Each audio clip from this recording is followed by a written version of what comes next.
for this hour on VTV News.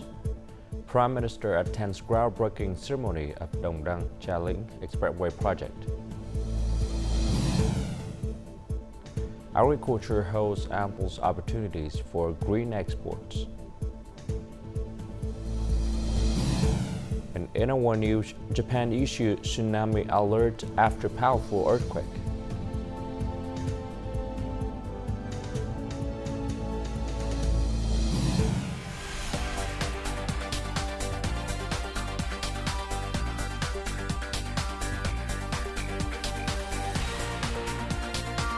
Broadcasting from Hanoi, the capital of Vietnam. VTV News starts right now. Hello, it's 8 a.m. local time in Hanoi. You're watching VTV News. State President Võ Văn Thưởng urged Cần Thơ City to fully tap its potentials as the center of the Mekong Delta to become an ecological, civilized, and modern city, embracing the Mekong Delta's identity. The state president said that at a ceremony on Sunday to mark the 20 years of the upgrade of Cần Thơ status to a centrally run city. Cần Thơ now contributes 1.2% to the national GDP and 9.5% to GRDP annually. According to the state leaders, Cần Thö's authorities at all levels and residents should deeply understand the city's important role and positions in ensuring socio-economic development and national defense and security for both the Mekong Delta region and the entire country. It is crucial to effectively implement party guidelines and state policies on the development of the Mekong Delta. The state president awarded Cần Thơ the first-class labor order.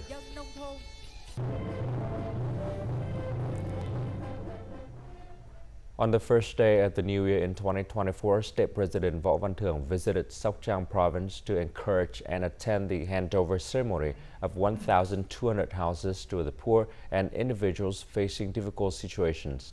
State President Võ Văn Thưởng expressed his hope that the recipients of these houses will settle down and strive to escape poverty in the near future. This achievement comes after 5 months of coordination between the Ministry of Public Security and Sóc Trăng Province to mobilize support for house construction. Sóc Trăng Province, as the border province, is home to a diverse range of ethnic groups, with Khmer peoples accounting for 1/3 of the province's population. These communities are often affected by natural disasters, drought, and saltwater intrusions, making their life challenging. The province has over 15,000 poor households, half of which are in extremely difficult housing situations. The socialization of housing for these households has yielded practical results, contributing to addressing social security issues and alleviating hunger and poverty in the local area.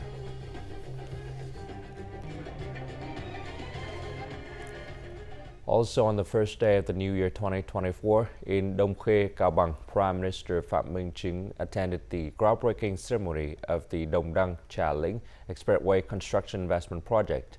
This project connects Lạng Sơn and Cao Bằng provinces, spanning over 93 kilometers with a total investment of over $576 million. The government assigned Cao Bằng province as the state agencies responsible for signing contracts with investors, and the project will be implemented through a public-private partnership PPP model.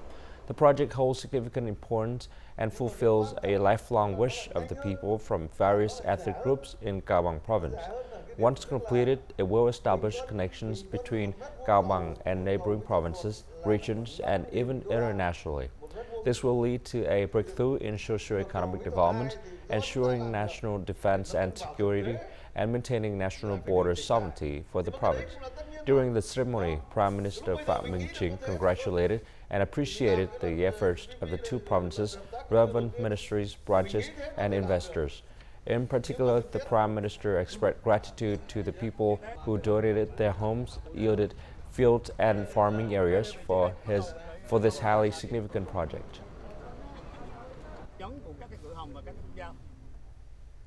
Prime Minister Ching on January 1st suggested considering the possibility of building a border economic zone in the northern border province of Cao Bằng. He visited LINH border gate in the province Trung Khánh district after its upgrade. The LINH Long Bang China border gate pair was upgraded into an international one on December 28th, which is expected to help expand the flows of people, vehicles, and goods from third countries, contributing to promoting economic and trade cooperation between Vietnam and China and in the region, and further deepening the friendship between the two countries. He ordered relevant authorities to continue building and perfecting the planning, investing in upgrading infrastructure, and researching appropriate policies and mechanisms to create favorable conditions for import and export activities, attract more investment, and promote comprehensive cooperation and development in all fields, particularly investment, trade, intermodal transportation, and tourism. The Prime Minister then paid a New Year visit and presented gifts to forces on duty at Cha Linh International Border Gate. Earlier the same day, he inspected the operations at the Cao Bang Iron and Steel Plant in Cao Bang City.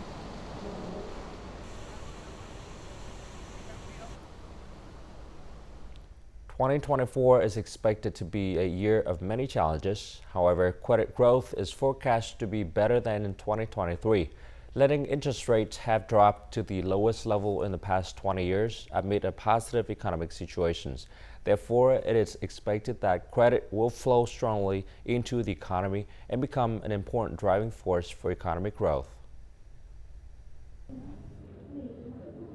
This bank achieved a credit growth rate of 21% in 2023. More credit was disbursed in the last days of the year. New loans were disbursed at an interest rate of only 6% per annum, less than half the level at the beginning of the year. The joint efforts of the government, State Bank of Vietnam, enterprises, and commercial banks helped accelerate the credit growth in the year-end. In 2023, the banking industry faced two major difficulties, including the lower credit demand and high interest rates in the first half of the year, limiting access to capital and increasing financial costs for people and businesses. Strong credit growth, especially in December, will create momentum for credit capital to flow into the economy in 2024. The macroeconomy has been more positive, benefiting both the banking industry and the entire economy. I think it will be better in 2024 than 2023. As enterprises can now access capital with interest rates which cannot be lower, it will facilitate the market demand. Then pressure on interest rate will increase again. Therefore, businesses must take these opportunities to get low-cost capital. According to experts, low interest rates can be maintained until the end of the second quarter of 2024. The gloomy picture of the global market decline caused productions and recruitment activity to slow down in 2023. However, according to the Ministry of Labor, Ewallets and Social Affairs, industrial production index of some sectors has increased, raising the need for labor recruitment in 2024. Those production lines are operating at full capacity. Last year, this company promoted exporting its products to cope with domestic consumption slowdown and avoid laying off workers. In 2024, the company will expand the factory and increase its recruitment by 5 to 10%. We expect to expand our production, so we need more workers. Despite being busy, workers are more excited. Amid a difficult situation, this company has not only maintained the same Lunar New Year bonus as last year but also received orders until June this year. Those orders help us ensure jobs for workers. We expect to recruit more employees at the beginning of this year. Meanwhile, textile and garment enterprises are trying to cut production costs and limit recruitment of new workers as export turnover decreased by 10% compared to 2022. Their priority now is to maintain employment for workers. The industry may have higher growth, but maintaining salary for workers will be difficult. With the government support packages and support policies such as preferential interest rates, the situation will get better. According to experts, the labor market in 2024 will still face challenges. However, it will begin to gradually recover in the fourth quarter of 2024.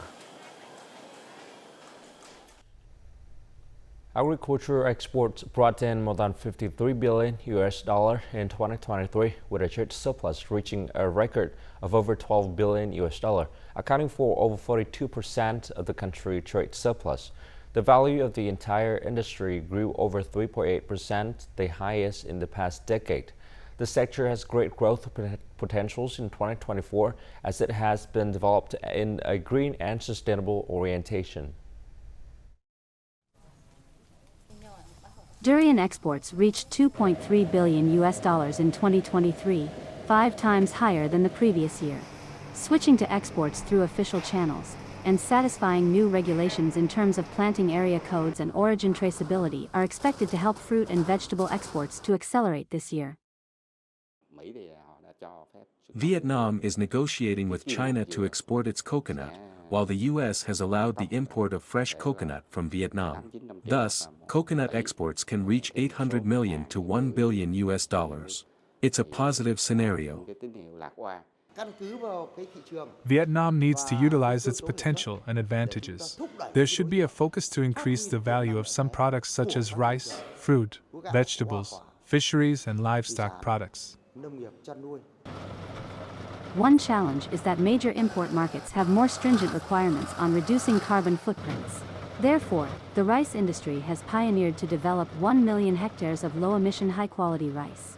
Low-carbon rice is expected to contribute to increasing export value by 13% compared to 2023. I think Vietnam is showing the example of transforming its agriculture to be not only self-sufficient in terms of food, but also contributing to global food security. The 16 free trade agreements and good relations with major partners such as China, the US, and the EU will create a premise for expanding agricultural exports. The agricultural sector has set an export target of over 54 billion US dollars this year. Coming up next on VTV News. National Tourism Year 2024 features Điện Biên Province. And century-old coffee shop preserved unique coffee roasting methods.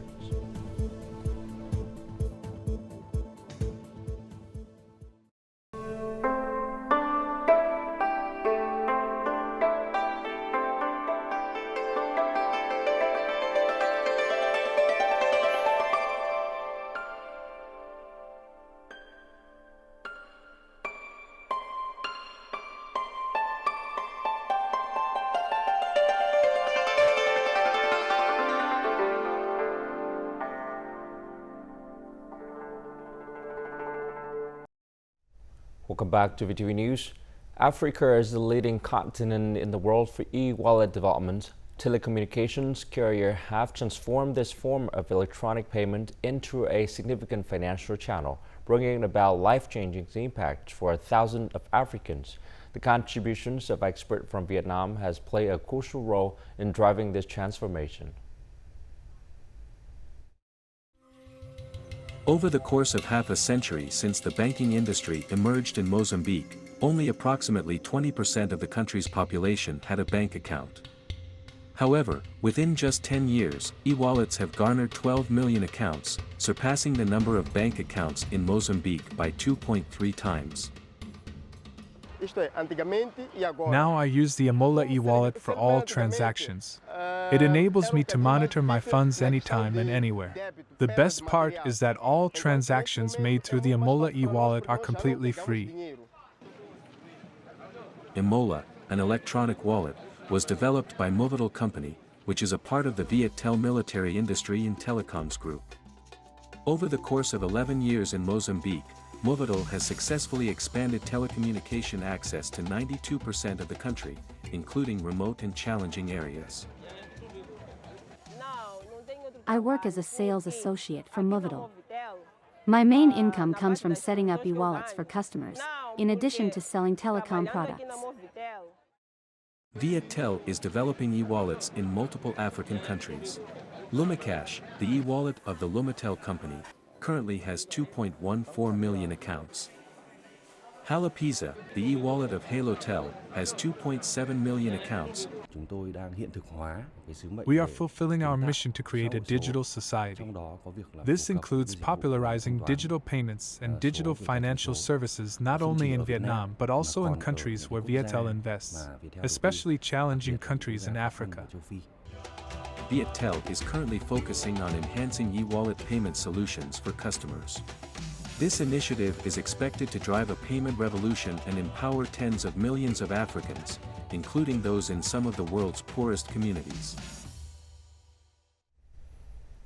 14 people working in 7 domains were honored as exceptional young citizens of Ho Chi Minh City in a ceremony held by the City Youth Union on January 1, 2024 in the Ho Chi Minh City. Mr. Nguyễn Văn Nên, Politburo member, the Ho Chi Minh City Party Secretary, attended the event. The selected citizens are those who have the spirit of devoting and overcoming difficulties to achieve their goals. They represent a young generation of the aspirational, constantly innovate and creative generations in learning, scientific research and working. They are the motivations for many young people to achieve outstanding results in the professions with research and inventions, contributing to the development of science, technology, socioeconomic, and innovation in Ho Chi Minh City.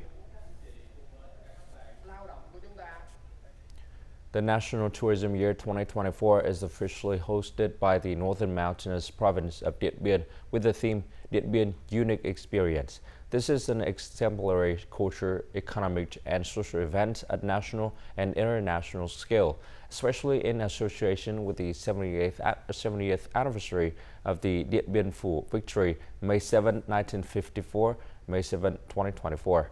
The first events taking place on January 1st were a boat race and paragliding championship competitions for clubs in Muang Lay town. The event drew the participations of 19 teams from provinces in the northwest and 15 hang gliding clubs nationwide, respectively.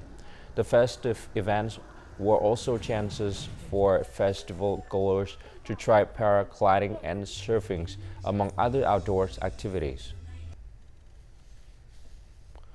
To join in the New Year celebration in Ho Chi Minh City, the city tourism industry is organizing activities on Monday morning to welcome the first group of tourists. This event marked the beginning of new breakthroughs in the city tourism industry for the new year.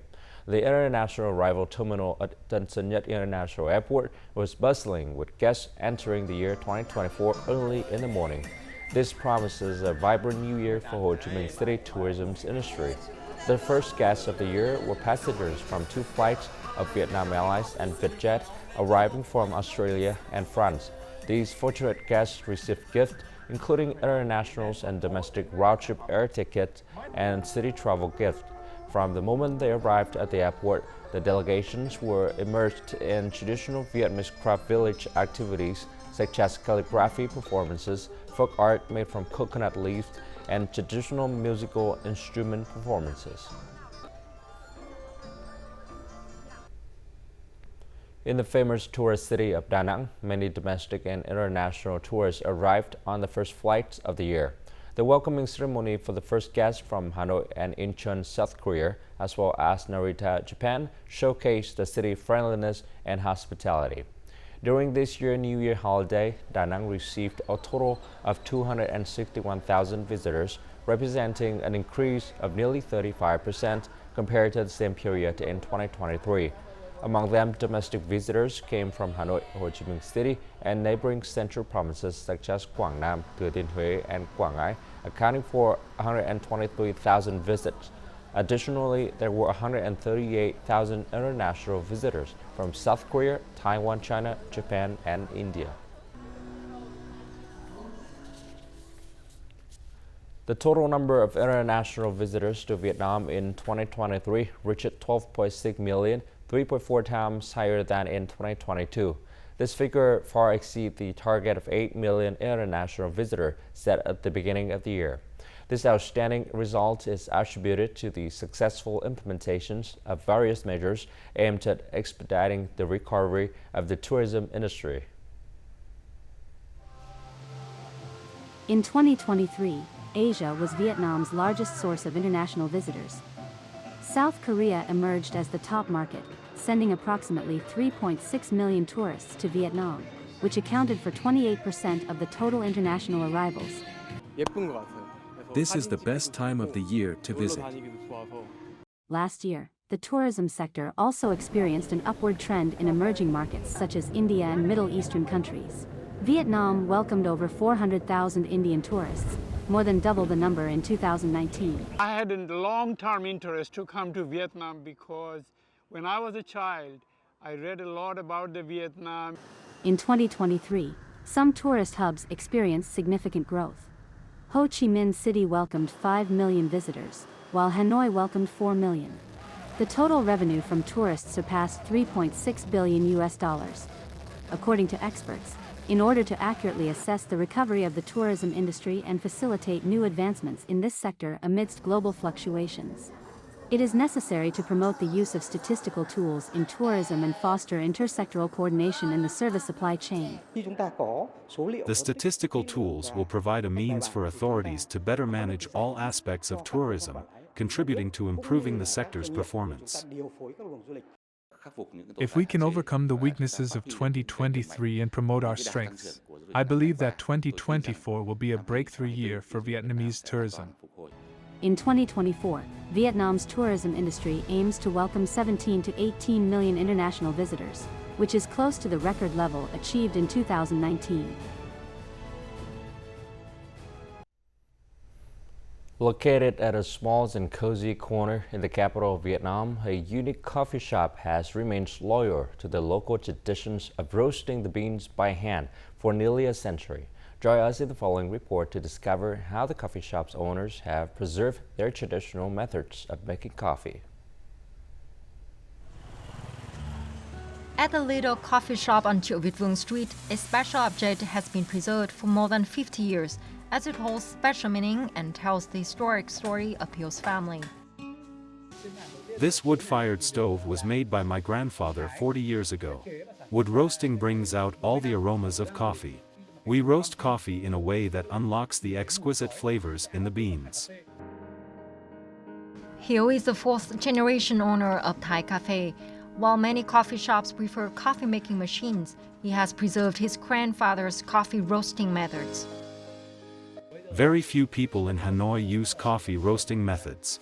Perhaps our family's coffee shop is the only one that has preserved traditional methods of making coffee. We can roast large quantities of coffee beans every day. Coffee roasting requires hard work, especially on hot summer days. The temperature can reach up to 40 to 50 degrees Celsius.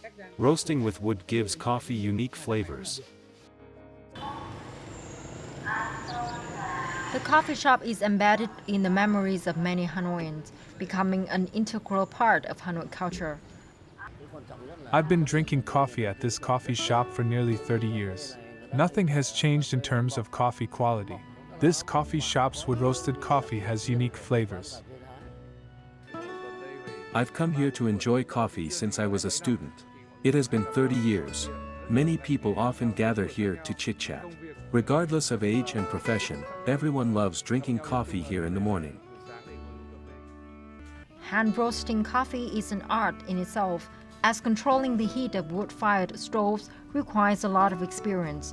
With traditional methods, this coffee shop has become a popular spot among both locals and tourists, as the coffee flavor here always sparks feelings of nostalgia about the coffee culture of Hanoians in the past. Coming up next in our world news, Japan issues tsunami alert after a powerful earthquake.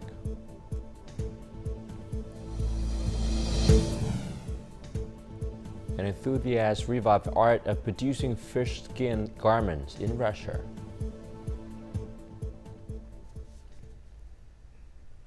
At least 2 people were believed dead, and rescuers scrambled to save more trapped victims of a devastating 7.6 magnitude earthquake that hit central Japan on Monday afternoon.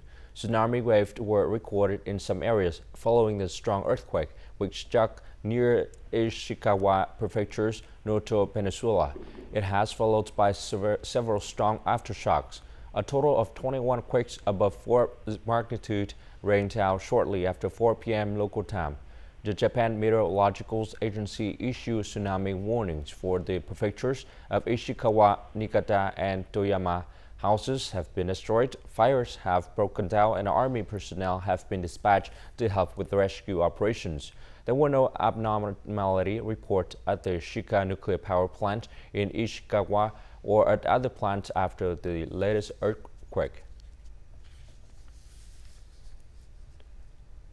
Thailand's government is aiming to generate 3.5 trillion baht or about $100 billion for its economy through the tourism industry this year, as it plans to promote the country as a year-round tourism destination.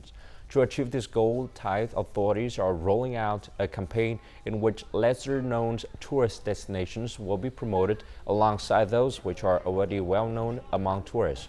According to the Thai government spokesman, the government expects to earn about $28.5 billion from domestic tourists and $71.5 billion from international tourists. In 2023, Thailand welcomed more than 27 million visitors, with Malaysians forming the biggest group, followed by those from China. In a surprise move, Denmark Queen Margaret II has announced she will abdicate her role early in 2024 after a reign lasting more than 5 decades. The announcement was made at her traditional New Year's Eve speech broadcast on Danish television. She will hand over the throne to her son, Crown Prince Frederik. Queen Margaret II said she underwent extensive back surgery in February, which prompted her decisions. Queen Margaret II, who ascended the throne in 1972, became the longest-serving monarch in Europe following the death of Queen Elizabeth II in September 2022. Queen Margaret II has received widespread support from the Danish people. Her tactful and creative personality has endeared her to the public throughout her life. The ancient art of producing garments made from fish skin is being revived by enthusiasts in Russia. Indigenous peoples from fishing communities have been tanning or drying fish skin for generations and sewing them into clothing. With enthusiasts keen to pass on these traditional methods, modern consumers are also now getting a chance to experience this craft. All these items are made of fish skin. It took 3 years and the skin of 5 species of fish to make this gown. The local fish species, chum salmon, line, pike, catfish and taimen, are found in the Amur River in the Russian Far East. This is where craftswoman Valentina Beldi comes from. Just as people are different, each person has his own character. So if fish turns out to have its own skin, one is gray, another is greenish, still another takes on brown shades. And in order to get the same shade, you need to crumple a lot of fish, and then compare it. According to the local tradition, unlike animal skin, fish skin is not wetted, but rather crumpled dry by hands until it becomes soft like fabric. It takes years to make one tunic. It can take a whole year just to get rid of the smell of fish. The most important thing is processing. It needs to be processed until it feels like fabric. Because I only sew with a needle and thread. I don't sew with a machine, I don't have a machine. And I tried sewing fish skin on a machine using a machine seam. It ruins the skin, it makes it look cheaper. And that's why I sew the way my ancestors sewed, the way my grandmother sewed. Anyone can learn, but not everyone can persevere with this technique, that's the thing. You have to sit all night, crumple it. Perseverance is needed. Fish skin can be used to make not only traditional products, but also modern fashion accessories.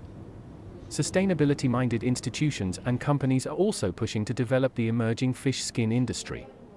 Beldi now travels with exhibitions and runs masterclasses throughout Russia and the world, and runs a children's club in her native region, hoping to pass on the culture and heritage of her ancestors.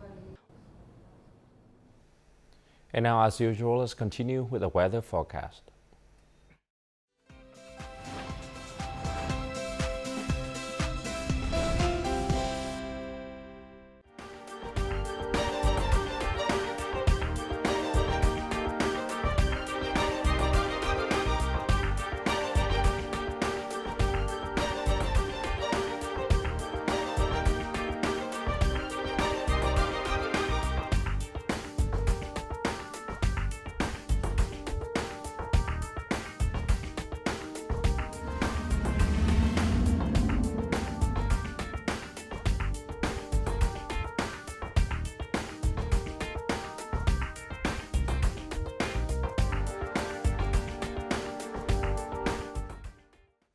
And that's it for this hour on VTV News. To rewatch our program, you can log on to vtvgo.vn or download our mobile application VTVgo. Thanks for watching and goodbye for now.